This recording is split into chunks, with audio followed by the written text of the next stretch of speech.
Thinking about this occasion, I couldn't help but say to myself, I wouldn't be included with a group of men and women who are being honored this evening without a lot of people helping me during my 48-year career of teaching. Thanks to being the wife of a career Army officer, I had taught 14 years in 8 schools before arriving at the Pleasant Valley School District. But at no time did I connect with a group of teachers and administrators even closely resembling the professionals I came to love and admire at Los Altos. These special people supported me with their expertise and helped me to become the best I could be in my chosen endeavors, in my professional endeavors.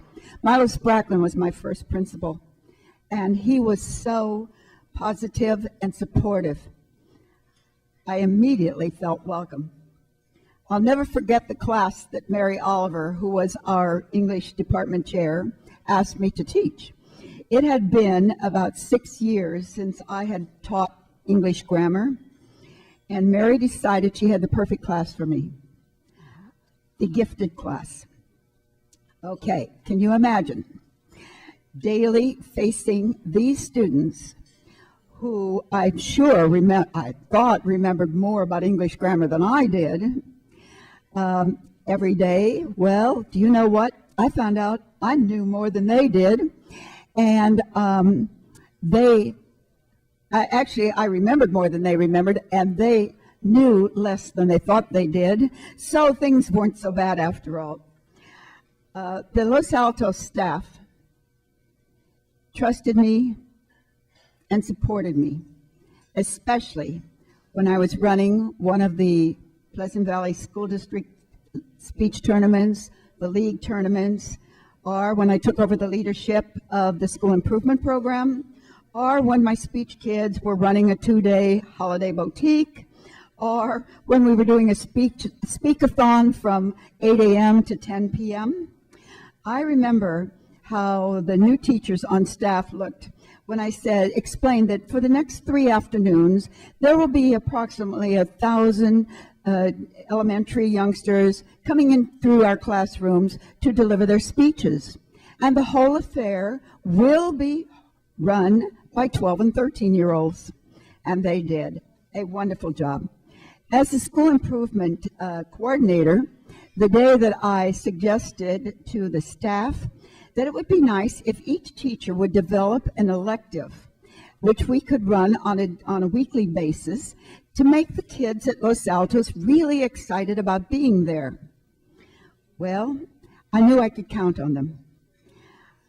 The this staff was really second to none when it came to their care for the middle school student. When Principal Ralph Alamillo let the kids know that they were going to be able to select one of many different electives, the attention of the students and the excitement of the students was sky high.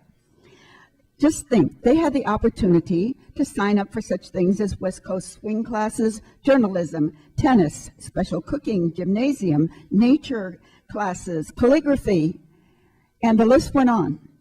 26 teachers at Los Altos meant 26 choices for the students.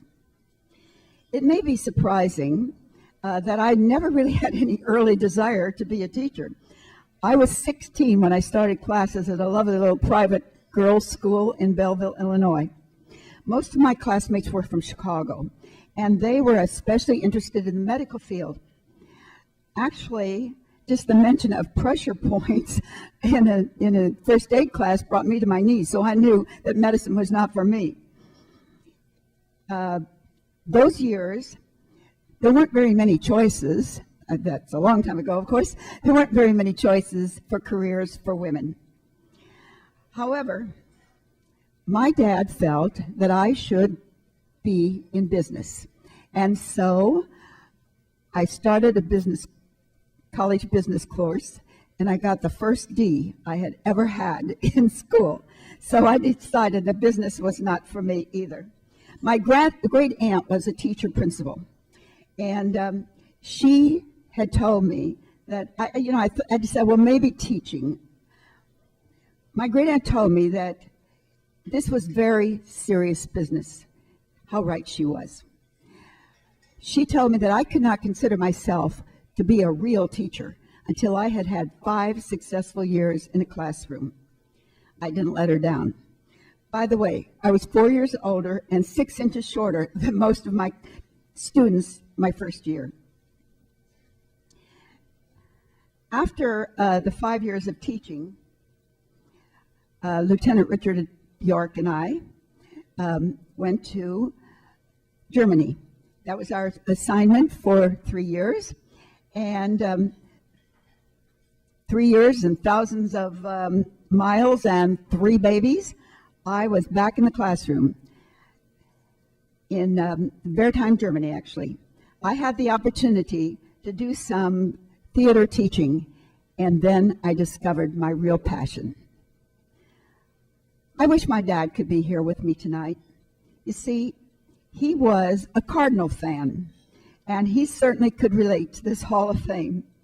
As Tommy Lasorda said in his 1997 Hall of Fame speech, and I quote, "This is one of the greatest things to ever happen to me in my lifetime.